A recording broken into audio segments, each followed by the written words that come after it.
From cheerleading to football to basketball, elite athletes returned to Downers Grove South to be celebrated and inducted into the Athletic Hall of Fame on Friday, February 13th.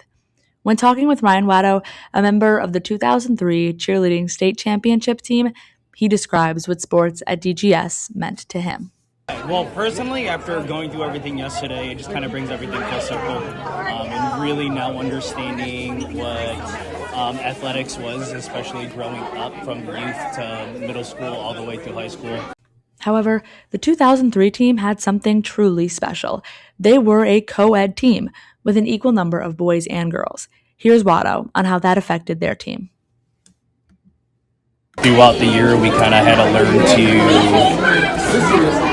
work with one another and make sure that our kind of vision and goal. However, like any team, they faced adversity, and first didn't come on the first try. Here is Watto again. My freshman all the way to senior, so we got fifth. Actually, 3 years running. We got fifth, then we got second, and then we got first. So before that, we definitely had mistakes. And finally hitting a just clean routine. Yeah. Finally, Watto gives some words of wisdom for future athletes looking to success. Take your time. There's really no reason to rush, and I think I learned that, especially through my 4 years here.